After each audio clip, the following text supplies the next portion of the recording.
Би нэг өнөөдөр нэг юу яах гэдэг юм. Нэг жоохон сургалтын маягаар лайв хийчих гэж бодоод байгаа. Би тэгээд нэг мундаг бас багш биш. Тэгтээ бас өөрөө нөгөө нийгэм улс төр сонирхож судалдаг хүн. Тэгээд манай өнөөдрийн яг энэ сэдвийг ярих болсон шалтгаан бас нэг хэд хэдэн зүйл байгаад байна л да. Манайд одоо нийгэмдэр маш их олон хүмүүс төөрөгдөлтөө яриад идэг. Тогтолцоогоо өөрчлөе гээл. Бити улс төрчөөдөө гал улс төрчтөн.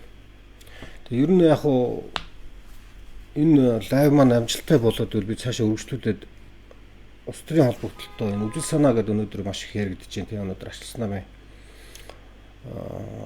хурал болж байгаатай холбоотой тэгээд маш олон хүмүүс ирлээ. За манай арчилсан намын их хурлынх нь нээлтэн дээр арчилсан намын дарга гэдэг гант төмөргөд нөхрийн ярьж байгаа яриа дээр бас маш их том логикийн том алдаанууд гарсан л да. Тэгээд энэ алдаанууд одоо ямар өчтэй байдаг юм бэ гэдгийг бид нар ойлгох хэрэгтэй байна. Ер нь бол үжил санаа гэдгийг зүйлийг ойлгох юм бол юу болдог вэ гэхээр улс төрчдөд худлаа ярьж байна. Худлаа яриаг байна гэд ялгаад хараад эхэлчихдэг. Тэгэхээр энэ бол тийм зүгээр ингээ хоорондоо ярьдаг бүү халдаг сэдв бол биш. Гэхдээ хүн болгон бас ойлгочихвол их маш сайн зүйл. Үжил санаа гэдэг зүйл бол ер нь хүн төрөлхтний хувьд бол хамгийн хүчрхэг зэвсэг гэж ярьдаг тийм. Энэ ягаад зэвсэг гэж нэрлэлцэн гэхээр үжил санааны нэгдлэр бол одоо хүн төрөлхтөн дэлхий дээр бол хамгийн аимшигтай дайнуудыг хийж исэн. Хамгийн олон хядлагыг хийж исэн. Цусурсан одоо тэр 70 сая 80 саяар нэг хүмүүсийг хядчихсан үйлдэлүүдийг бол дандаа үжил санаанд тулгуурч хийжсэн. Тэгэхээр энэ улс төр дэх үжил санааны тухай ойлголтыг бас нэг цэгцтэй ярихгүйгээс болоод бидэрт их олон харамсалтай зүйл болоод байгаа. Энэ тухайн улс төрч улс төрийн сонголтоо хийхдээ өөрийнхөө хувь хүний итгэл үнэмшлэр хийж байгаа. Тэгээ улс төрт орно гэдэг зүйлийг бас бид нар сайн бас олон талаас нь бодож ойлгож сурах хэрэгтэй. Улс төрт орно гэдэг чинь бол хувь хүний өөрийн хувийн сонголт, бие даасан сонголт. Улс төрт орж байгаа үйлдэл маань өөрөө иргэн хүний иргэний олон эрхээсээ ингээд сайн дураараа татгалзахыг нэрлэдэг байгаа. Хэн нэгэн хүний хүчээр бол улс төрт оролдоггүй. Тэгээ яг ийм зүйлийг одоо яриад эхлэхээр намайг улс төрт орох чинь бити бас андуураад байгаа. Энэ бол тэрнтэй холбоотой зүйл биш. Би зүгээр энэ иргэний нийгэм дотор иргэний боловсролд одоо манад бас нэлээх хангалтгүй байгаа учраас энэ сэдвийг ингээ хөндөж яриа гэж шийдээд яриад байгаа шүү. Тэгээд энэ сэдв маань уул нь сайн ухаад бодоод ойлгоод эхлэх юм бол бид нар яг юун дээр алдаад байгаа юм бэ? Тэгээд сонголт маань яагаад буруу болоод байна? Яагаад улс төрчид биднийг хуурам эхлээд байна гэдэг олон шалтгаан учир зүгийг нь ойлгож эхэлнэ л дээ. Тэгэхээр энэ зүйлийг бид нар түлхүүртээ маш сайн ярилцж ойлгодог байх хэрэгтэй юм билээ. Тэгжээж энэ тухайн улс нийгэмд бол иргэний нийгэм хөгжиж тухайн улс нийгэм нь бол одоо иргэнийхэн төлөө байдаг болж эхэлдэг. Тэгэхээр үжил санаа гэдэг зүйл бол уусаа улс төрчийн хийж болдгоо зүйлийн хэмжээ хязгаар нөхгүй. Улс төрчин бол дур зоргоороо ярихыг улс төрч гэж нэрлэхгүй. Тийм ээ? Жишээ нь арчилсан намын үжил санааг би дэмжиж миний итгэл үнэмшилтэй ижилхэн гэдэг утгаар арчилсан намын гишүүн болсон. Тэгээ миний итгэл үнэмшлийн гэхээр эрх хэрэгчлөөний философитой суурилдаг. Тэ? Эрх хэрэгчлөөний философи бол одоо нээлттэй арчилсан нийгмийн үнэт зүйл нь. Өнөөдөр бол одоо яг энэ үнэт зүйлтэй холбоотой үжил санаатай холбоотой маш олон яриа хөөрөнүүд энэ сошиалор болон Монголд баярлал яригдлаа. Энэ яг үе үед яригддаг л да. Гэхдээ энэ үе үед яригдахдаа мөн чанарыг ойлгож ирнэ ярьдаг. Зүгээр сэтгэл хөдлөлөөр ярьдаг, хүн таалагдахын тулд ярьдаг. Өнөөдөр гант төмөрийн яриа бас яг тийм чиглэлтэй байсан. Харамсалтай. Тэгэхээр бид бол одоо энэний ялгааг нь олж харж сурах юм бол энэ улс төрчид хууртахай болчихдог байхгүй. Жишээ нь гант төмөр өнөөдөр яриан дотор ингэж хэлж байгаа. Арчилсан үжил санаа гэж хэлж байгаа. Тэгээд дэлхий дээр бол арчилсан үжил санаа гэдэг ойлголт бол байхгүй. Арчлал бол нийгмийн тогтолцоо. Тэгээд арчилсан нийгэмд болохоор Тэ социалист, социал-демократ, либерал, либертар тэ ингээ бүх ингээд айгу олон төрлийн консерватив ингээ үзэл санаанууд нэг доор оршиж болдог. За тэгвэл одоо хэдэн төрлийн нийгмийн тогтолцоо дэлхий дээр байна гэдэг талаа би өнөөдрийн лекцийн ингээ эхлүүлэх гээд байгаа юм. Тэгээ өнөөдрийн энэ сэдвийг та бүхэнтэйгээ ярилцъя гэд сонгож яваад нэг туршилтын маягаар ингээд бас нэг жоохон та нартайгаа бас холбогдъё гэж бодчихъя. Тэгээд ойлгохдохгүй зүйл байвал шууд коммент өчид асуучаараа би тэгээд тэн дээр чадлынхаа төвшөнд хариулъя. Би гэхдээ яг нийгмийн шинжлэх ухааны хүн бол биш. Зүгээр яг одоо миний үзэл санааны ментор хийж байгаа Чимбатахынхаа олон жил бас дагаж тэгээд тэр хүнээс ингээд суралцж байгаагийнхын төвшөнд өөрийнхөө төвшөнд ингээд ярьж байгаа. Тэгвэл ингээд дугаа байж болохгүй байгаа байхгүй. Дугаа байснараа бид нар өөрсдөө хохироод байгаа. Нийгмээ устгуулад байгаа байхгүй. Тэг нийгэм устдаад ирэх юм бол юу болдог талаар би энэний өмнөх лайв дээр бас нэлээдгүй ярьсан байгаа. Тэг арчсан нийгэм өөрөө тэг арчсан нийгэм яг ингээд иж бүрнээрээ ингээд цогцороо ажиллаад эхлэх юм бол юу болдгоо гэхлээр тэнд авилгалын орон зай байхгүй болдог. Тэнд их мэдлийн төвлөрөл байхгүй болдог. Тэнд иргэний нийгэмд иргэнийхэн төлөө ажилладаг. Иргэд нь өөрсдөө илүү их оролцоотой болдог. Иргэдийн хяналтан сайжирдаг. Хараат бус сүүхийн тогтолцоо сайжирдаг. Сонгох эрхчлөө бүрэн эрхээрээ хэрэгждэг. За тэр хэрэглийн эрхчлөө гэж яриад байгаа энэ иргэний хяналтын засаглал иж бүрнээрээ ажиллаад эхэлдэг юм аа. Тийм учраас арчилсан нийгмийн тогтолцоо гэдэг зүйл өнөөдөр Монголд ер нь бол устдсан учраас бид нар өнөөдөр дарангуулын нийгмийн тогтолцоороо шилжиж ороод байгаа. Тэгээ нийгмийнхаа тогтолцоог өөрчлөе, үндсээр нь өөрчлөе гэдэг яриа манай Монголд нийгэм даяар маш их түлхүү яригддаг учраас өнөөдрийн энэ сэдвийг би сонгож аваад байгаа юм аа. За тэгээд олон зүйл нуршилгүй эхний ээлжинд энэ бэлдсэн одоо манай Чимбахын юу шүү сургалтын материал слайд байгаа. Тэн дээрээс би өөрийнхөө төвшөнд ярина. Гэхдээ би бас дангаараа ярих гэдэг юм биш. Та бүхэнтэйгээс хамтраад явъя гэж бодоод байгаа. Тэгээд та нар манаас асуугаараа ярилцаараа тэгээд бүгдөө нийлээд энэ сэдвийг ярилцъя. Тэгээд энэ маань хэрвээ амжилттай болох юм бол би залгуулад энэ үзэл санааны тухай явсан ингээд ярьж эхэлнэ. Тэгээд энэ дээр бас ингээд бас яг мэрэгжлийн улс төрийн нийгмийн боловсролтой хүмүүстэй хамтраад энэ лайвуудаас өргөжлөлт хий гэсэн бодолтой байгаад яваад байгаа юм. Тэгээд одоо социал-демократ гэж юу юм, социализм гэж юу юм, коммунизм гэж юу юм, фашизм гэж юу юм, нацизм гэж юу юм, нарциссизм гэж юу юм, тэ либерал гэж юу юм, либертар гэж юу юм, консерватив гэж юу юм, неоконсерватив нь яадгийн, неолибертар нь яадгийн. Тэгээд эдгээр ямар юугаараа ач холбогдолтой юм, тэ энэ нийгэмд ямар холбоотой юм, энийг иргэд мэдэх нь одоо ямар их ач холбогдолтой байдгийн талаар ингээд ярилцах хэрэгтэй юм билээ. Тэгээ монголчууд бол дийлэнх нь бол өөрсдөө мэддэг гэж бодоод байгаа боловч бас ингээд гүйцэд ойлгоогүйгээс болоод их алдаж ондог. Тэ? Жишээ нь одоо маш сайн эмч байж болно шүү дээ. Тэгээ Монголд дооч төгснө үү, тэр гадаадд төгснө үү, тэр хаан төгснө нь чухал биш. Тэр эмчийн мэрэгжилтэй бол сайн багхгүй. Тэгээ тэр нь улс төрийн мэдлэгтэй, нийгмийн тухай мэдлэгтэй гэсэн үг биш. Тэгээ сайн инженер гэж болно. Би жишээ нь өөрөө бол инженер шүү дээ.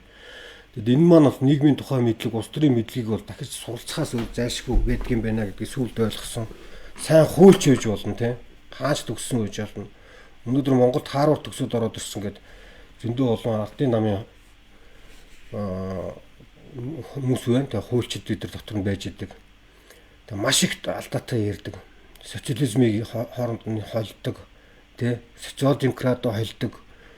Хүний эрх хэрэгчлөө бид нар дандаа өөрсдийн шат гიშгүүр дэвсгэр маягтай ашигладаг, баг хийдэг. Тэгэхээр бид энэ бүхнийг ингээ ойлгоод иргэд илүү ихээр ойлгоод эхлэх юм бол өнөөдрийн жишээ нь энэ одоо ярьж байгаа суур ойлголттой хүмүүс бол ган төмрийн ярьж байгаа яриаг юу ярьч вэ гэдгийг ойлгоно. Шууд ойлгоно. Жишээ нь оюун эрдний ярьж байгаа юмыг энэ худлаа ярьж гэнэ, үнэн ярьж гэнэ шууд ойлгоно. Энэ боломжтой юу, боломжгүй юу? Ойлгоно. Айгүй энгийн зүйл болчдөг байхгүй.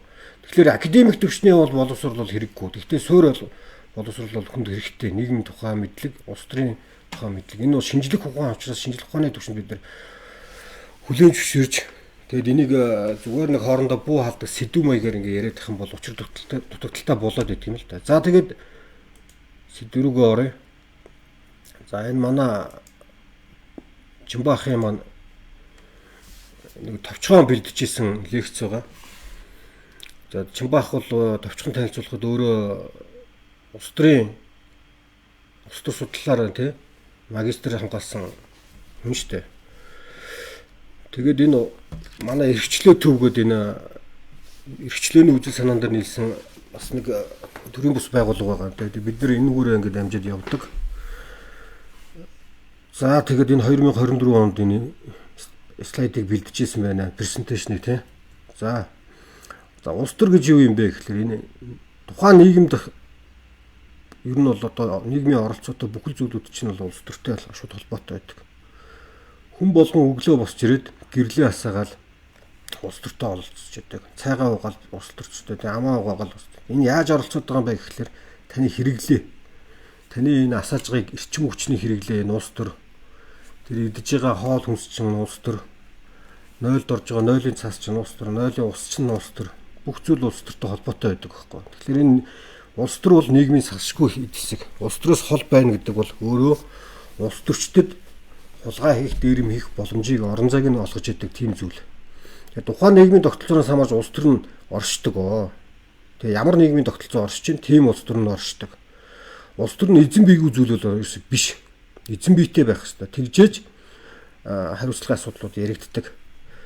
Тийм ээ. Тэгээ ер нь бол одоо манад улс төрийг бол бохир зүйл гэж яриад байдаг шүү дээ. Яг үндэ бол энэ нийгмийн тухай ойлголт нь төвшил иргэдийн нийгмийн тухай ойлголт нь тодорхой түвшинд ингээд хүрээд ирэхэд бол энэ улс төрийн орон зайд бохир улс төрчд байх боломжгүй болчдөг. Тийм учраас бид нар энэ зүйлүүдийн талаар төлхөөтэй их ярилцъя. Яагаад бид нар ингээд өмнө 76 ингээл хүнийг хараад өгөөсөө одоо 126 хүнийг хараад байна. Тэгээ эргэн тойрон ингээд эрх мэдэлтэй хүмүүсийг хараад байна. Тэд нар нь хулгай дээр юм гэдэг. Юуны үүдээд байгаа юм бэ гэдэг учир зүйн энэ чинээс үүдээд байгаа юм аа. За тэгээд улс төр гэдэг нь альва улс орны удирдан засаглахыг хэлж байгаа юм. Өнөөдрийн дэлхийн ертөнцид ирэх дараах 3 тогтолцоонууд нийгмийн тогтолцоонууд байдаг, оршиж байдаг аа гэж. За одоо ингээд нийгмийн тогтолцооныхын талаар ингээд эхлэе. Нэгдүгээрт монархи буюу хаан засаглалтай нийгмийн тогтолцоо. Ард иргэдийн хүсэл сонирхол дээр бус ордны улс төр явуудаг энэ засаглалыг бол монархи гэж байгаа. Дэлхийд дээр 37 улс хаан засаглалтай байдаг. Тэдний дотор болохоор үндсэн хуульд хаан засаглал, хэмжээгүй ирэхэд хаан засаглал гэж байдаг. Жишээ нь Соломоны арал гэдэг Малинскийн хаан засаглал гэж хамгийн их эртний уламжлалтай гэж байгаа. За одоо энэ дэлгэцний баруун тод болонд байгаа юм тий. Яг одоо жишээ бидний ярьдгаар бол одоо хүү нэгдлийнхаа үеийн тийм улс төрийн орчин байгаа. Тэгтэл одоо жишээ нь энэ одоо Английн хааны тухай гарсан байгаа. Киприйн тухай Үнэт Арабын нэгдсэн Эмират улсын хаан засаглалуудын тухай ярина. Энэ бол одоо ингээд хэмжээт ирэхэд хаан засаглал, хэмжээгүй ирэхэд хаан засаглалын тухай ойлголт байдаг. Английн засаглалын хувьд бол хязгаарлагдмал эрхлэлтэй парламентын засаглал бүхий хаан засаглал гэж ярьж байгаа. Тэгэхээр парламент нь бол бүх засгийн одоо гүйцэтгэх засаглалын бүх асуудлуудаа шийдэж явдаг засаглалыг ингэж нэрлэдэг байгаа. Тэгтэл хаан бүх асуудлыг шийддэг хаан засаглалыг бол монархи буюу өөрөө яг цэвэр одоо хаан засаглал гэж хэлж байгаа. Тэгэхээр ийм засаглалууд бол одоо дэлхийд дээр ер нь цөөрсөр байгаа. За Япон бол одоо жишээ нь бидний сайн мэддэг нэг жишээ Англитай адилхан тийм ээ. Хаантай тэгтээ парламентаас дамжиж гарч ирдэг засгийн газартай байж идэг. Тэгэхээр энэ ингээд хаан засаглал бүхий нэг ингээд нийгмийн тогтолцоо байна. Нэгдүгээр нийгмийн тогтолцоо. За хоёрдугаар нийгмийн тогтолцоо нь болохоор диктатор буюу дарангуулын тогтолцоо гэж. За 2019 оны байдлаар дэлхийд дээр 50 гаруй улс дарангуулын тогтолцоотой гэж үзэж байгаа. За тэгэхээр энэ 2025 онд Монгол улс энэ лүү нэмэгдэж орсон. Бид нар одоо энэ жил харсан байгаа тийм олон улсын ардчлалын индексийг гаргадаг олон улсын индексийг гарч ирсэн. За энэ ардчлалын индексийг яаж гаргаж байгаа талаар бас товчхон дурдахад бол энэ тухайн улсад нь иргэнийхэн эрхийн эсрэг хичнээн хууль үйлдвэрлэдэг байна тий. Ардчсан нийгэмд жишээ нь бол иргэний эсрэг хууль үйлдвэрлэж болдоггүй. Тий. Тэгтэл манай Монгол улсад жишээ нь иргэний эрхийг гажуудуулсан маш их хуулиуд үйлдвэрлэдэг. Энэ бол ардчлалын индексийг унгаах нэг том хүчин зүйл нь. За ямар иргэний эрхийг гажуудуулсан бэ гэдэг одоо ярилцах юм бол жишээ нь орон нутгийн бие даасан байдал гэдэг нутаг захиргаа нэгж түүний удирдлагын тухай хуулиар орон нутгийн удирдлагууд буюу төлөөлөн удирдах шууд удирдлагууд нь 2019 оны нэмэлт өөрчлөлтийн өмнө бол орон нутгийнх нь иргэдийн хурлын томилж орон нутгийн иргэдийн хурл нь огцруулах хэрэгтэй байсан. За тэр хуулийн шинжилтээс хойш болохоор засаг даргыг тэгээ аймгийн засаг даргыг Монгол улсын ерөнхий сайд огцруулах бүрэн эрхтэй болсон. Нийслэлийн засаг даргыг Монгол улсын ерөнхий сайд огцруулах хэрэгтэй болсон. За би энэ хуулиудыг одоо legal info дээр суулна гаргахаар бэлтгэжсэн мартагдсан байна. Гэхдээ та нар бас ороод үзээрэй. Нутаг захиргаа нэгж түүний удирдлагын тухай хуулийн 37 дугаар зүйл дээр байдаг. 36 37 дугаар зүйлүүд дээр байдаг. Тэн дээр томилогдох тухай дээр заалтууд. Тэгвэл яг энэ мэтчлэнгээр бүхий л доошогоо ингээд сумдын засаг дарга, багийн засаг дарга дээрээс удирдлагатай болсон байхгүй. Тэгэхээр одоо энэ маань босоо удирдлагыг бий болгоод байгаа. Эрх мэдлийн төвлөрлийг бий болгоод байгаа. Үүнээс үүдээд арчлын индекс унж байгаа. Энэ одоо Монгол улсын хэмжээнд иргэний эрхийн сонгох эрхийг ингээ хязгаарласнаас үүдээд арчлын индекс унжин гэсэн нэг талаас. Нөгөө талаас Монгол улс дахь дотоодын нийт бүтээгдэхүүн гэж байгаа. Нийт эдийн засагт нөлөөлж байгаа төрийн зохицуулалтаа эдийн засгийн одоо төрийн оролцоотод мөнгөний хэмжээ нэмэгдээд ирэхлээр тэгээ засгийн газрын нэгсэндээ мөнгө нэмэгдээд ирэхлээр энийг төрийн оролцоотой зах зээл эдийн засаг болгоод арчлын индекс унах бас нэг суурь нь болдог. Тэнд нөө чөлөө зах зээл устчин гэсэн ойлголт гарч иж байгаа.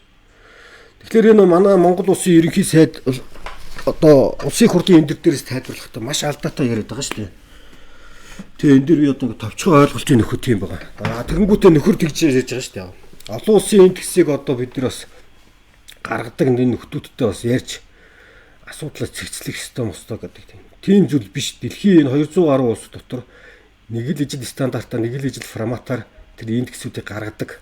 За тэр хүний эрхийн зөрчил мөрчил эсвэл одоо хэвлэлийн эрхчлөөний зөрчил эдгээр ингээд бас заадаг заалтууд нь жижиг шажиг тийм юм бол байдаг. Гол суурийг одоо энэ индексийг гаргадагаас гол ингээ хоёр хамгийн том хүчин зүйлүүд нь энэ байгаа.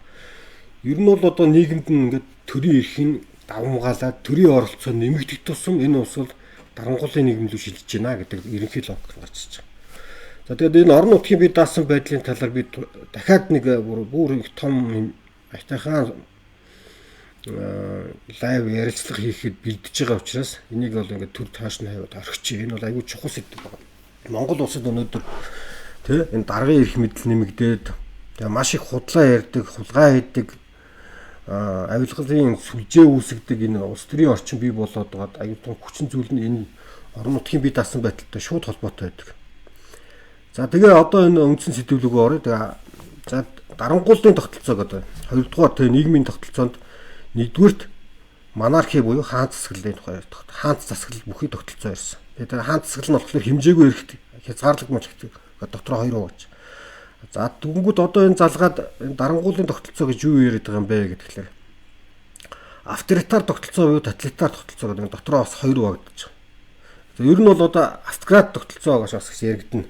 Гэхдээ ер нь бол авторитар тогтолцоо, автократ тогтолцоо хоёр бол ерөнхийдөө зарчмын ижилхэн мэржлээсээ болоод үйл хэлийг жоохон ондоо байдаг. Авторитар тогтолцоо нь болохоор иргэдийн өөрсдөө дэмжиж бий болгодог.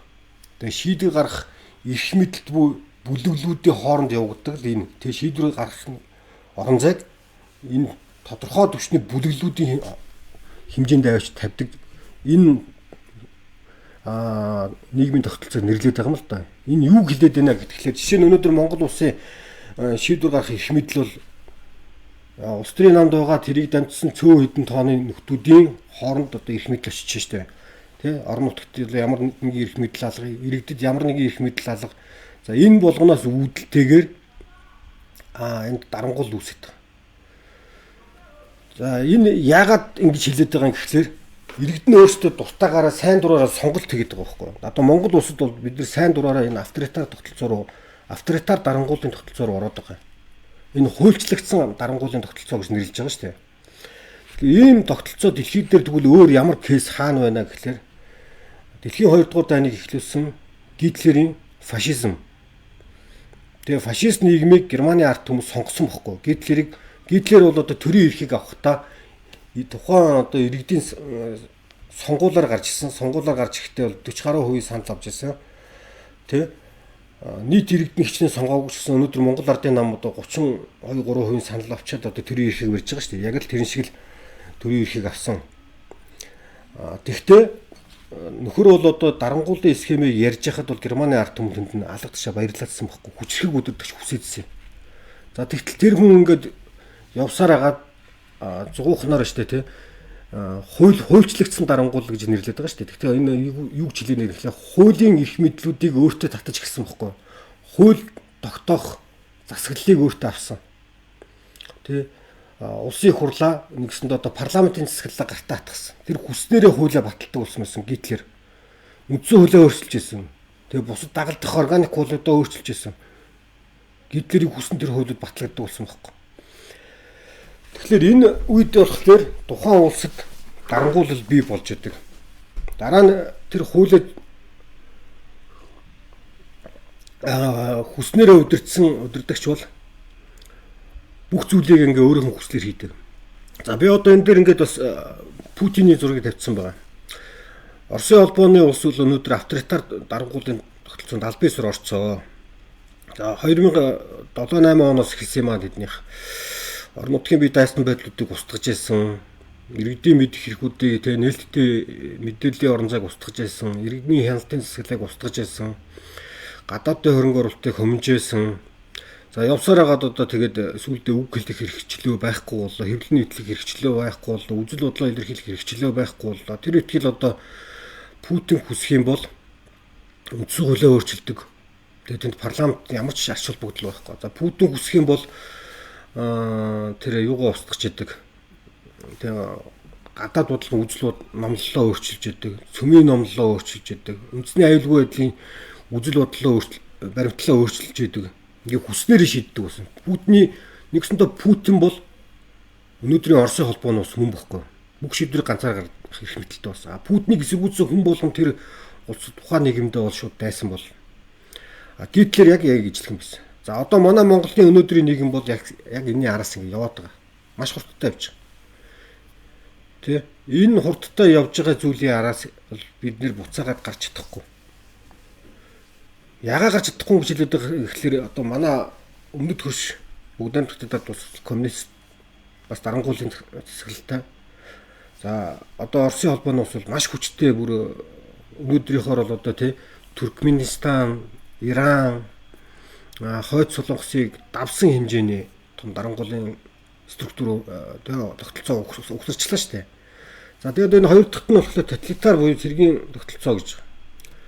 За дарангуулын нэг тогтолцоо нь болохоор иргэд нь өөрсдөө сайн дураараа бий болгосон. Тэгээ хуйчлагдсан дарангуулын тогтолцоог бол авторитар тогтолцоо гэдэг. Тоталитар нь болохоор цэргийн эргэлтээр. Тэгээ цэргийн эрхтнүүд төрийн эрхийг авдаг. Энэ зүйлүүд байна. За тэр цэргийн тоталитар дарангуулын тогтолцоотой улсуудын одоо энэ дэлгэцэн дээр тавьсан байна тий. Энэ чинээс одоо харж байгаа одоо дэлхийд дээр ийм улсууд тий Төв Америк, Африкийн бүгд найрамдах улс, Лив, Сомали, Сауди Араби, Хойд Солонгос, Эритrea гэдэг өмнөд Америк, Африк төвийн улсууга, Сир, Тажикистан, Узбекистан, Судан, тий. За ингээд ийм улсууд байна, Туркменистан гэдэг.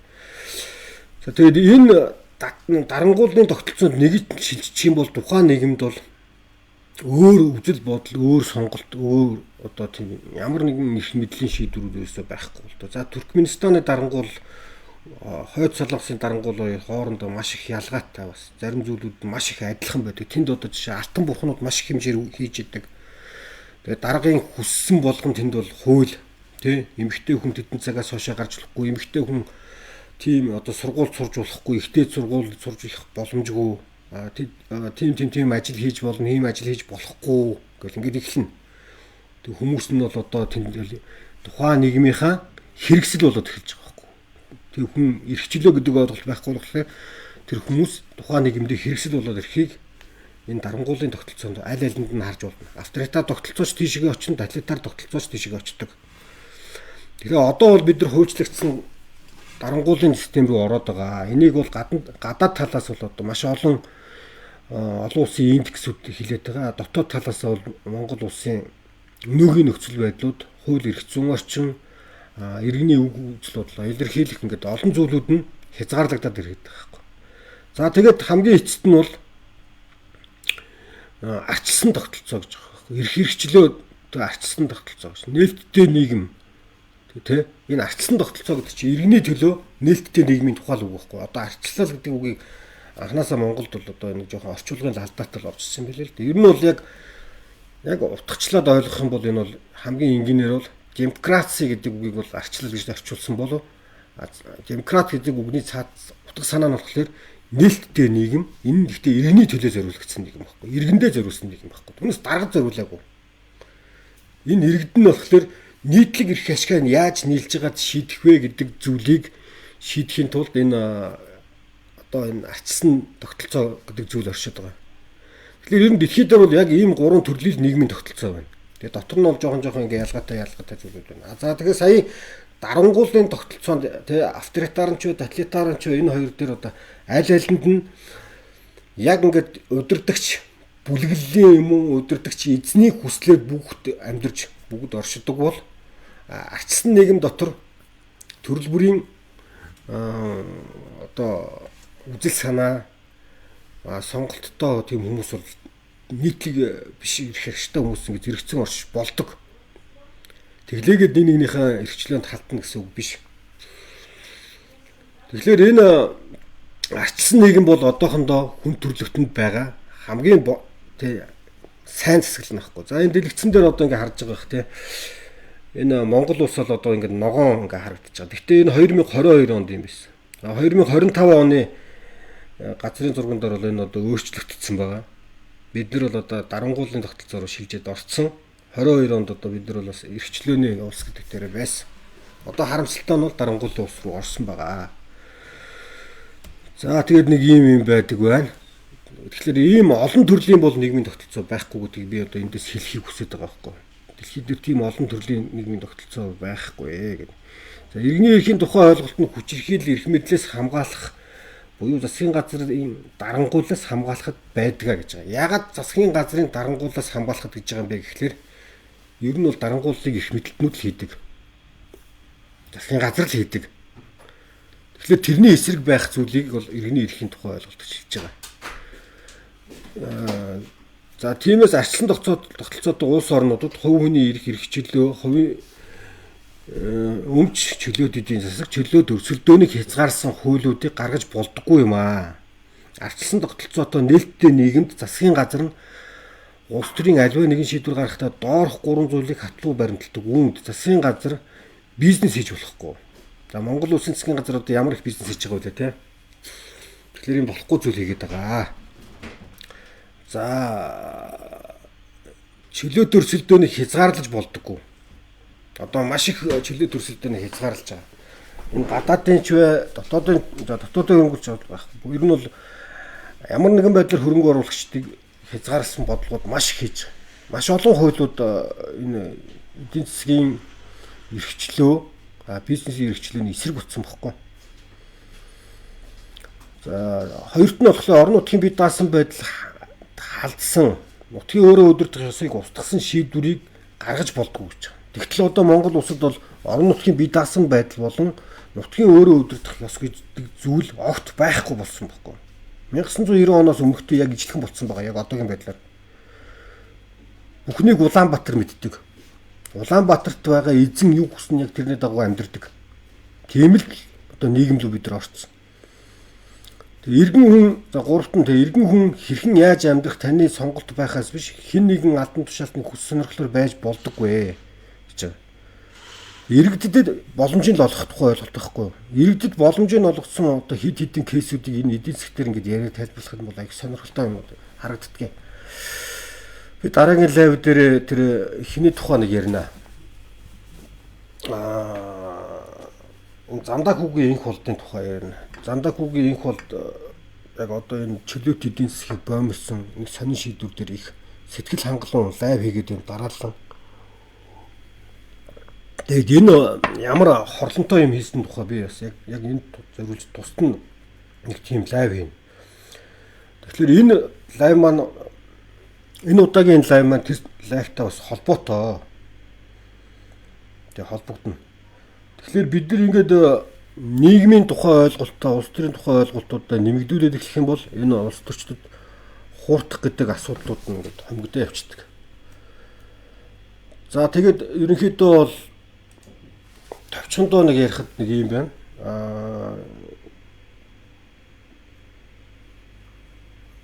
За тэгээд яг хөө цөөхөлөл байдаг л да миний лайвч. Яг хөө YouTube дээр бас нэлээд олон хүн үзсэн байлээ, их баярлсан. Тэгээд яг өмнөх лайв маань зөндөө их олон хүмүүс шеэрлсэн байлээ. Би бас тэрэнд нэг баярлж байгаа нэг 6-7 мянган хүн бас нэлээд үзсэн байлээ. Гэтэ миний яс ярих чадвар олон зүйлүүд бол дутагдaltaй байж магадгүй. Би гэхдээ сайжраад явахын тулд бас өөрийгөө нэлээд бас хичээж чармаа гэж бодож байгаа. Хамгийн гол нь бол би нэг айхтар мэддэг болоод ингээ ярьж байгаа биш. Ер нь бол энийг бид нар их ярьдаг байх сэдв бохгүй. Бид нар хов ярихаас илүү одоо угаасаа нийгэмд зөндөө олон асуудал байна. Тэр олон асуудлуудын учир шалтгаан нь юу юм бэ гэдгийг эндээс л хэлж байгаа байхгүй. Тэгээд нэг онол ярьлаа гэж ярьж байгаа хүмүүс гарч ирдэг над дээр. Монгол улс онолгүй улс төр хийгээд байгаа. 35 жилийн алдаа оноо гэж зөндөл ярьдаг. Онолгүй улс төр хийснээс болж энэ алдаа гараад идэг. Онолгүй ямар нэгэн шинжлэх ухаан явж болдоггүй. Нийтийн хоолны салбарт бол гэртээ жишээ нь ингээд хүн өөрийнхөө хүсэл мэдрэмжээр ингээд хоол хийж болно. Нийтийн хоолны салбарт олон хүн ингээд хүртээмжтэй хоол хийхэд бол заавал стандарт барьдаг. Тэр стандарт бол өөрөө онол. Хоолны технологи онол, хоол үйлдвэрлэлийн технологи онол, хүнсний технологи онол, хүнс хадгалалтын өөрөө стандарт. Тэгэхээр энэ үйлчлэгээний соёл бол өөрөө стандарт байдаг. Тийм учраас улс төр бол онол, нийгэм бол онол. Тодорхой түвшний онолын мэдлэгээс бидний холдуусны хор гайгаар Монгол даяараа бид нар хов ярьдаг, худлаа ярьдаг, ийм сэтгэл хөдлөлөөр автдаг, аливаа асуудал сэтгэл хөдлөлөөр ханддаг. Ингээд ийм олон гажууд руу ороод байгаа. Тийм учраас энэ лайвуудыг хийгээд ингээд чадаа ядан хичээгээд байгаа. Тэгээд дэмждэг, тусалдаг олон тэг үзэл санаа нэгтэй бас найз нөхөд олон хүмүүстээс бас талархснаа илэрхийлье. Тэгэд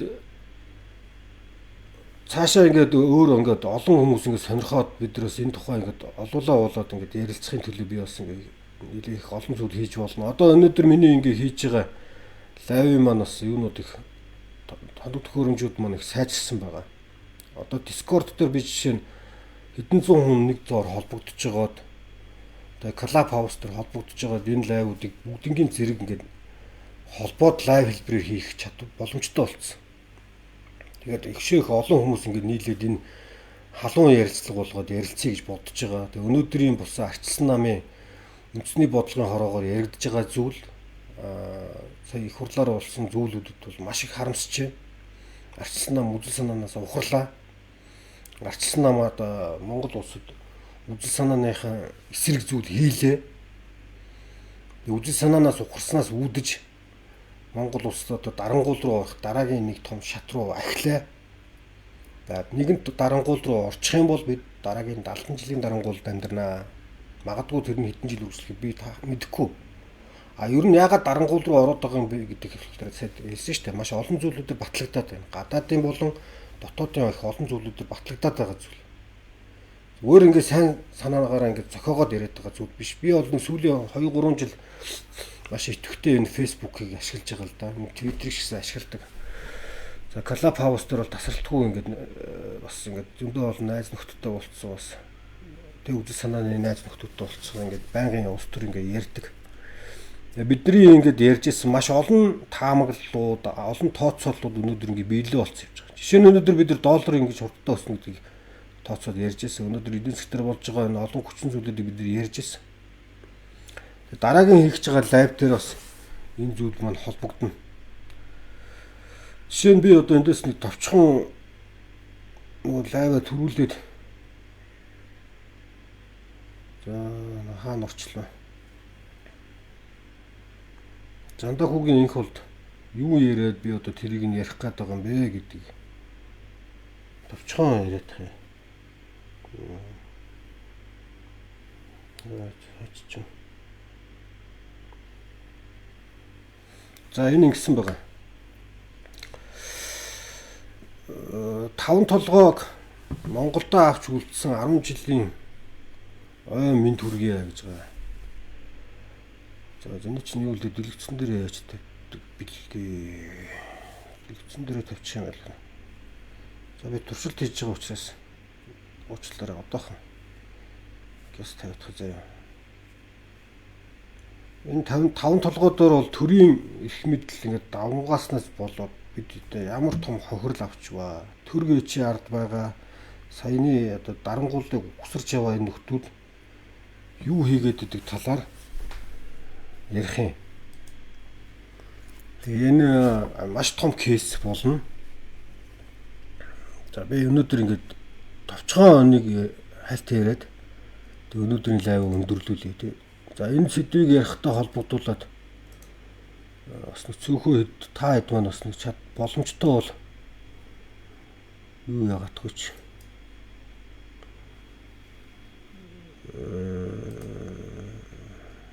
лайв ширлээд өгчөөрөө.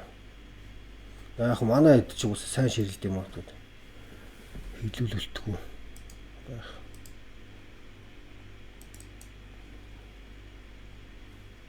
За одоо эндээс гэлдэрээ яана.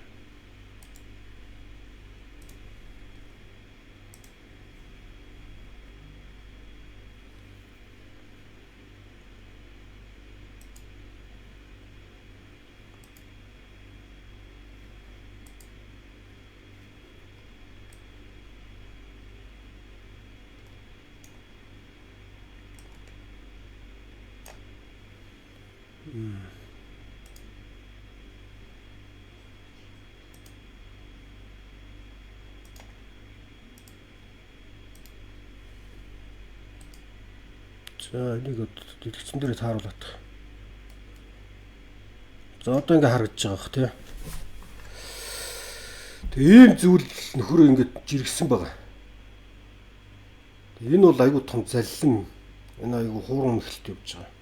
Энэ ямар учиртай байсан тухай би дараагийн лайвн дээр нэлээд олон баримтуудыг тавьчихна.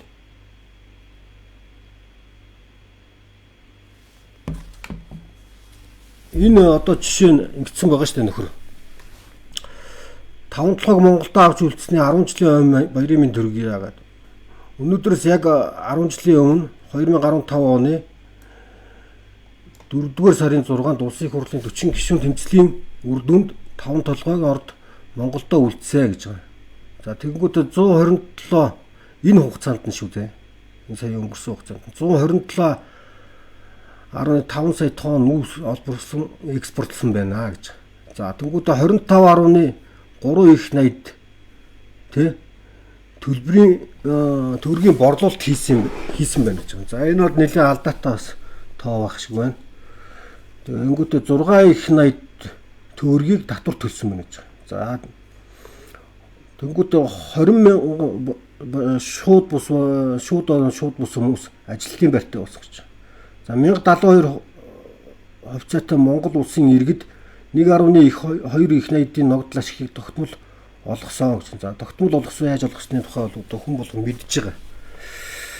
За тэнгуүтээ Эрдэнэс 5 толгой хувьцаат компани 80%-ийн хувьцаа эзэмшигч Монгол улсын засгийн газар 4.8 их найдын ногдол ашиг 10 жилийн хугацаанд шүү дээ тий.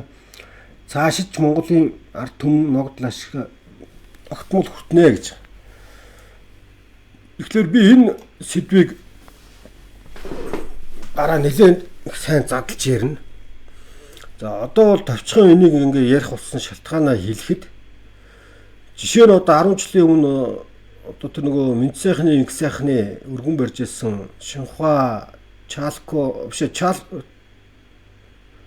Шинхua Сумитомо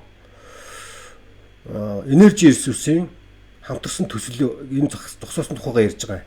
Энэ бичсэн зүйл нь. Тэгээ санаж байгаа бол энэ бичлэгийг дараагийн өндө тавина. Тэгээ энэ дээр бол их маш олон төрлийн баримтууд, фактууд гаргаж тавьж байгаад тэг яг энд зөрүүлсэн нэг цаг гарангийн лайв хийж бодож байгаа. За хэрвээ тэр тухайн төсөлд ашиглалтанд орсон бол өнөөдөр засгийн газраас буюу татвар төлөгч та бидний мөнгө нэг ч төгрөг орохгүйгээр 5 толгойн цахилгаан станц баригдчих байсан нэгт. За сая цогц цэцгээс Гашуун Сүхбаатарын бомб руу өргөн царгийн мухар төмөр зам барьсан. Тэгээ 1 км-ийн 3.4 сая доллар бол 3.7 сая долларын өртөгтэй. Тэгээд одоо нэг Автек гэрээний нууц гэрээгээр хийсэн маш том хулгай бол бас тэнд одоо явсан одоо олон зүйл тэнд харагдана. Тэгэхээр энэ төмөр зам одоо хүртэл ашиглалтанд орох байгаа мухар. За дээрэс нь энэ төмөр замын тавьсан зарим нэг одоо стандартуудын хяналтын асуудлуудын алдаанууд гарсан одоо яриануд байдаг. Жишээ нь төмөр замын төмрийн рельсийн чанар айгүй муу байгаа гэдэг. Удахгүй энэ асуудал үүсэх магадaltaй гэж төмөр зам нь яваад гэхлээр. Тэгтэл одоо энэ төмөр замыг мухар биш болгож холбохын тулд Монгол улс 900 орчим тэрбум төгрөгийн гэрээг бүгд найрамд хятадаар тулцтай сая гэрээ хийж байна. Тэ? Одоо ерөнхий сайд оюун эрдэмчин сая хятадчууд гэрээ хийсэн шүү дээ. За тэгээд тэр гэрээгнийх нь хор гайгаар Монгол улс хятадын шууд төрийн өмчт 100% төрийн өмчт компанитай засгийн газрын гэрээ хийж. Энэ бол улс төрийн гэрээ шүү дээ. Энэ бизнесийн гэрээ биш байхгүй. Тэгээд тэр гэрээний заалт нь одоо ингээд нэг улсын хурлын эдийн засгийн байнгын хороо гадаад бодлого аюулгүй байдлын байнгын хороо дээр ярилцж байгаас ингээд сонсхолоор юу яагаад байгаа байхгүй. 2 толгоогоо 5 толгой 2 толгоог авчид. Тэгээ Бортыг нэг хэсгийг тэр онч мэргийнхаа нэг хэсгийг ингээд хятадын засгийн газарт 16 жилээр барьцаанд өгч байгаа юм бэл. Тэгэхээр энэ гэрээний гайгаар энэ Халтмаагийн Батулга Зандаа хүүгийн инх бол тэдний хийсэн хар гайгаар тэр мухад төмөр зам тавигдсан. Хэрвээ тэр төмөр зам тавигдсан бол энэ чинь нарийн царгийн төмөр зам ашиглалтанд орчихсон. Өнөөдөр 10 дахь жилдээ Монгол улсын засгийн газар руу үн төлбөргүй шилжиж ирж байгаа хугацаанд баггүй. Засгийн газараас нэг ч мөнгө орохгүй шүү дээ. За тэгээд энэ дээр 127 сая тонн үрс тээвэрсэн тухай гарч ирж байгаа. За төмөр зам орчих юм бол жилдээ 30 орчим сая тонны тээврийн хүчин чадалтай болох юм. Одоо явж байгаа хил гайлын хүчин чадлуудын логистикийн хүчин чадлыг тэр гэрээ бас шийдсэн байсан. За тэгэхээр үн төлбөргүйгээр төмөр зам барих байсан юм байна нэгт. Хоёрдугаар Монгол улсын засгийн газараас нэг ч оролцоогүйгээр цахилгаан станц барина. Энэ нь бас Монгол улсын засгийн газарт юу лээ би гэрээг нэг уншижсэн. Гэрээний заалтаар нь болохоор одоо 10 орчим жилийн дараа төмөр зам Монголд орж ирж байна. 15 20 жилийн хугацааны дараа цахилгаан станцууд нэг хэсэгчлээд Монголын засгийн газар руу орж ирнэ. Бас үн төлбөргүй. Тэгэхээр энэ цахилгаан станцын хүчин чадал нэмэгдээд ирэх юм бол өнөөдөр оюутлахаар гадаадд өгöd байгаа 300 сая долларын чинь төлбөр дотоодд үлдэнэ. Ингээд ийм олон давуу талууд байсан. Цахилгаан станцаа бид нэг ч мөнгө гарахгүйгаа барина. Төмөр замаа барина. За тэгээд нэг хамгийн заваан зүйл байгаа. Энэ Зандаа хүүгийн инх болд гэдэг энэ Монголыг хорлсон хулгайч тухайн үед энэ шийдвэрийг гаргаж явах явцдаа нэг ярьж ирсэн. Манай уул уурхайн салбарыг бүхлээр нь дөрмжилж ирсэн. Энэ бол баялаг бүтээдэг салбар биш ээ. Тэ? Энэ уул уурхай бол баялаг бүтээдэг юм биш ээ. Зүгээр л газрын дор байгаа нэг ухаал гаргаж ирэхэд тэнд нэг эрдэм мэдлэг хэрэггүй их дөрмжилсэн. Одоо уул уурхайн салбар бол баялаг бүтээдэг салбар мөн. Энэ өөрөө шинжлэх ухаан. Их хэд хэдэн шинжлэх ухааны нийлбэрээс уул уурхайн асуудал шийдэгддэг. Тэгээд энэ төсөл хэрэгжсэн бол Монгол улс уул уурхайн нүүрсний аврах том цогцлбортой болох байсан юм. Монгол улс нүүрсний зах зээл дээр эцсийн бүтээгдэхүүн гаргаж өрсөлдөх чадвараа сайжруулах байсан юм. Энийг дагаад Монгол улсын санхүүгийн зах зээлд өөрчлөлт орох байсан юм. Энийг дагаад Монгол улсад авилгачдын эрх мэдэл, авилгачдын орон зай багасгах, хумигдах байсан. Энэ хамгийн чухал асуудал энэ юм баггүй. Өнөөдөр 1 тонн үрсийг олборлдог өөрийн өртөг нь хил дээр аваачаа тээвэрлж байгаа өртөгтөг нь нийлээ $70 гарцсан байгаа. 1 тонн үрсийг. Тэгээ хилийн үнэ нь одоо нүүрсний одоо манай гаргаж байгаа нүүрсний төвийн нүүрс чинь үнэн унсараад $60 доош орсон шүү дээ. Одоо удахгүй $50 доош орно. $70 өртөгтэй энийг бид нар $50 зарна шүү дээ. Энэ одоо алдагдал хүлээж эхэлнэ шүү дээ. Энэ алдагдлыг засгийн газар даа. Тэгээ боддоо. Одоо энэ 25 их найдын борлуулалтыг одоо хийсэн гэж байгаас 6 их найдыг Монгол улсын татвар төлсөн гэж. Энэ лөөр байгаа ч тийм. Бидний нөгөө нүүрсний хулгай чинь 44 их найдсан найзуудаа. Нөгөө 44 их найдын хулгай нь хаана вэ? 44 их найдын хулгайг би дахиад тайлбарлах гэх. 44 их найдын хулгай яаж хийсэн гэхээр сая өнгөрсөн 4 жилийн хугацаанд нүүрсний үн дэлхийн түүхэнд анхудаа $450-600 хүрлээ ш нэг тонн. Тэгэхэд эдгээр 65-аас $70 зарцсан байхгүй. Энийг өөртөө батлаа яриад идэгий. Эдгээр хөрөнгийн биржээс зардаг болсноос хойш борлуулалтын орлого өслөө тэрхэл. Энэ хулгайгаа батлаад ирээд байгаа байхгүй. Бид нар өмнө ингэж хулгай хийжсэн юм аа. Гэхдээ одоо хөрөнгийн биржээр ордог болсон чинь ингээд орлого нэмэгдээд байгаа гэхлээр. Хулгай байсан тухай яриад байгааз. Яагаад $450 үнэтэй нүсийг $70 зараад ирсэн бэ? Энэ чинь хулгай шүү дээ. Засгийн газар Монгол улсын засгийн газрын хэрэглэх газрын дэргэд нүүрсний үнийг тогтоожсэн байхгүй. Монгол улсын засгийн газрын хэрэглэх газрын дэргэд нүүрс зарах журмыг баталж ирсэн. Бүх эрх мэдэл төвлөрөхлөөр ингээ хулгай хийдэг. Тэгж л хулгай хийсэн. Одоо гэхдээ хөрөнгийн биржээр Монголын ямарсан 5 толгойч гэдэг юм уу те бусад ингээд нүүрснүүдийн ингээ нийт нүүрсний чинь 30 орчим хувь л гарч байгаас зарагдчихсэн шүү дээ сая 24 онд. Бусд нь бол офтекерийг гэдэг тэр хулгайн гэрээнийх ард явж ирсэн. Тэгэхээр энэ 127 сая тонн нүүрсний борлуулалт гэдэг бол олборлож экспортлож борлуулсан гэдэг бол маш хангалтгүй тоо байхгүй. Бид нар энд энэс илүү их боломж байсан юм.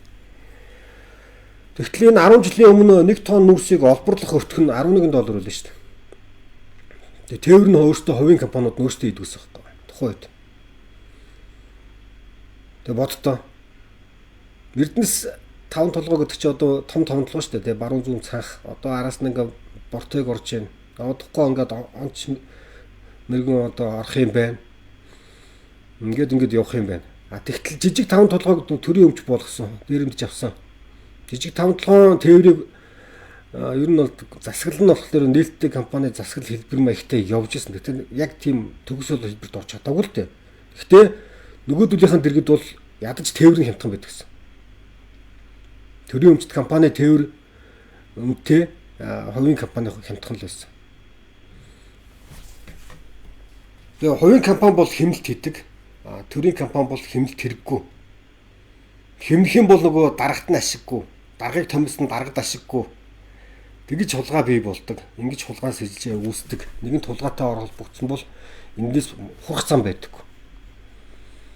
Тэгэхээр Монголд нэгсэндээ 44 их найдын хулгай дээрэм тэрийг давсан байх хулгай дээрмийн асуудлыг цэцэгдүүлж өөгшүүлж баяжуулсандаа энэ хүн баяртайгаар ярьсан байна. Тэ мэ? Өнөөдөр Монгол улс эрчим хүчний хувьд хараат бус болох.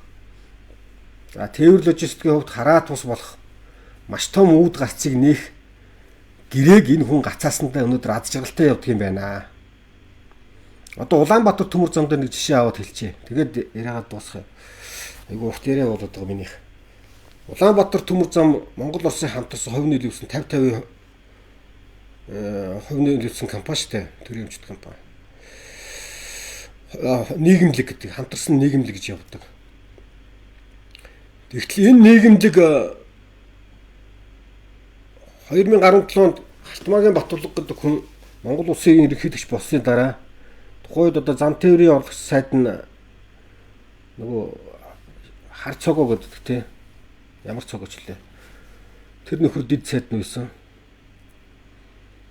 Тэгээд Владивостокт ерөнхийлөгч болоод удаагүй байхдаа Владивостокийн эдийн засгийн форумд очиж оролцсон шүү дээ. Гэхдээ нэг гэрээ гаргаж туссан. Тэр гэрээ нь ямар ч үстэй юм гэхэлэр Монгол Орос хоёр хоорондоо харилцсан төмөр замын транзит тээврийн тарифын хөнгөлөлт үзүүлэх гэрээ байсан байхгүй. 70% хөнгөлөлт байсан.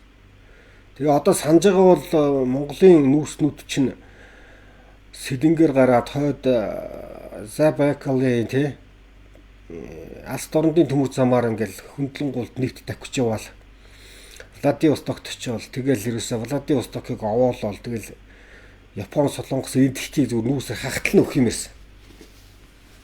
Тэгээд тэр гэрээ нь хийгдсэн. Одоо тэр нүүсөө яагаад зөөхгүй байгаа?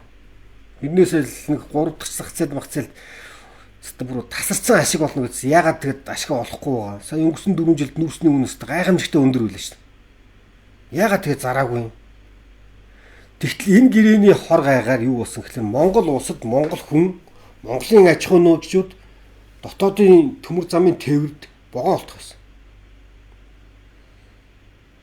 Тэгээ богоон олдохгүйгээсээ үүдээд айгүй үнэтэй болсон. Энийг дагаад авилгал амар их цэцгэлсэн. Гэхдээ ямар ч гэсэн ачаагаа зөөгөөд ажиллаа хийхин тулд авилга руу орж штэ энэ. Тэр нөгөө вагоны төмөр замын нэг диспетчерийн албаны төвийн хичээлүүдээ нэг Вачкагийн нэг гэрээс нь 7 тэрбум цэвнээс нь гарч ирсэн шүү дээ. 7 тэрбум төгрөг. Энэ чинь энэс үүдсэн шүү дээ. Тэгээ Монгол хүмүүс дотооддоо төмөр зам ашиглахад айгүй өндөр мөнгө төлж. Тэгтэл Оросын компани Монголоор хямдхан тээврээ хийгээд. Тэгээ Монгол улсын Улаанбаатар төмөр зам тэгээ Орос Монголын хамтарсан. Энийг нь сайн санаарай. 50% хамтарсан төмөр зам жилдээ 300-аас 350 сая долларын алдагдaltaй ажилладаг байхгүй. Тэр алдагдлыг Оросууд нөхдөг. Бид нар нөхдөг. Би төмөр замаар ачаа зөөсөн зөөгөөгүй хамаагүй. Та төмөр замаар ачаа зөөсөн зөөгөөгүй хамаагүй. Таны тэр хөвсгөл булган ховд говь алтай завхан дормдод амьдрах чинь хамаагүй. Та энэ төмөр замын нийгэмлэгийн алдагдлыг төлөвлөж байгаа. Энэ улсын төсөв дээр суудсан бохгүй. За улсын төсөв гэдэг бол энэ миний таны иргэн бидний мөнгө бохгүй юу? Хүмүүс тэр даргын мөнгө биш. Бидний мөнгийг тэр дарга захиран зохицуулахдаа бидний нийтлэг эрх ашиг шийдээ. Бидний аюулгүй байдлыг шийдээ. Бидний нийгмийн хамгааллыг сайжруулъя. Ингэж улс төрч болж байгаа. Тэгтэл одоо тэр хүмүүсийн эрх мэдэл нэмэгдээд бид өдрөөс өдөрт даралдаг, дарангуулдаг схем нь улам сайжраад тэгтээ өдөр болгоны тэдний амнаас гарч байгаа үг нь эрхчлөө, арчлал, нээлттэй нийгэм эрх мэдлийн хуваарлалт дандаа ийм зүйл ярьж байгаа. Тэгтээ яг эсрэгээр нь хийж. За тэгэд ийм зүйлүүдийг ярилцчихээж бид нар цаашаа улс төрч хүн юу яриад байгаа, юу ярихгүй байгаа, ягаад хуураад байгаа, ягаад бид нар хууртаад байгаа. Энэ олон асуудлуудыг ингээд үн чанарыг ойлгож эхэлнэ. Тийм учраас би энэ лайвуудыг хий гэж бодсон юм.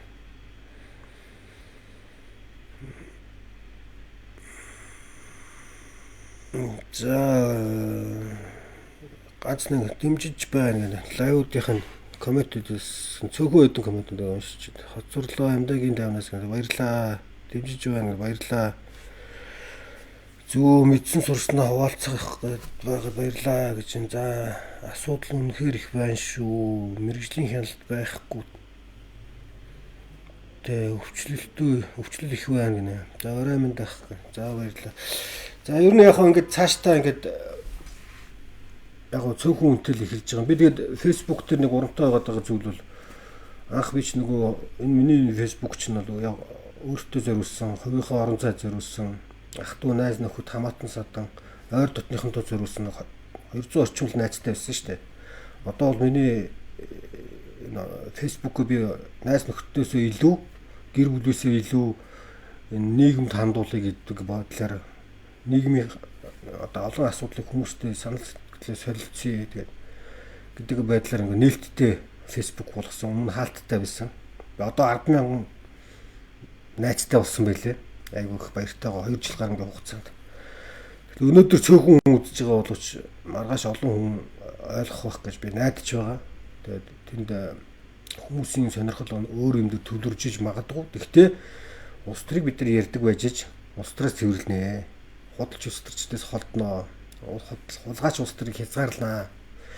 Тэгээ иргэд бидний улс төрийн мэдлэг сайжрах тусам иргэдэн улс төрийн мэдлэгтэй болсон орчинд худлаа ярьдаг, хулгай хийдэг улс төрч цөөрдөг. Тэдний орон зай хомигдоод идэг. Тэгээ иргэдээсээ айдаг болдог. Иргэдийнхөө худлаа ярьж чадах болдог. Тийм учраас бид нар одоо ингээд яг цэвэр ингээд онлын төвшөнд хамтраад Тэгээд энэ сайхан үжил санааны улс төрийн талаар ингээд ярилцъя. Тэгээд цаашдаа үжил санаануудын талаар ингээд өөрийнхөө төвшөнд ярилцахыг хичээн. Тэгээд цаг үеийнхэн бас улс төрийн тухайн юмнуудыг бас өөрийнхөө төвшөнд ярилцж ойлголцъё гэж бодож байгаа. За нэг юм сонирхолтой ярихад бол Америкийн нэгдсэн улсад одоо болж байгаа олон үйл явц дэлхийн даяар ингээд маш их том өөрчлөлтөө байгаад байгаа. Тэгээд Америкийн нэгдсэн улсын их олон хотуудаа ерөнхийлөгч Трампыг эсэргүүцсэн бослох хөдөлгөөнүүд гарч байна. Тэгээд энэ юунаас үүдэлтэй гэхлээр нөгөө иргэний нийгэм багхгүй юу? Иргэн зориулсан нийгэм. Тэгэхээр тэр иргэн зориулсан нийгэм яадаг вэ гэхлээр иргэд мөнгө банкнд татгалдаггүй байхгүй. Тэр хөрөнгөний зах зээлд татгалдаг байхгүй юу? Тэ? Тэр олон сангуудаар дамжаад тэнд мөнгөө байршуулдаг байхгүй. Тэгтэл өнөөдөр сүүлийн 2 сар дараалаад Америкийн нэгдсэн улсын зах зээл, тэг хөрөнгөний зах зээл маш хүчтэй уналтанд байна. Энийг дагаад дэлхийд даяараа бас айгүй хөрөнгөний зах зээл маш их уналттай байгаа. Эдийн засгийн маш том цохилтууд явж байна. Үргэлжилж байна. Тэгэхээр энэ асуудлууд иргэн хүний кармандах мөнгө рүү орцсон бохгүй юу?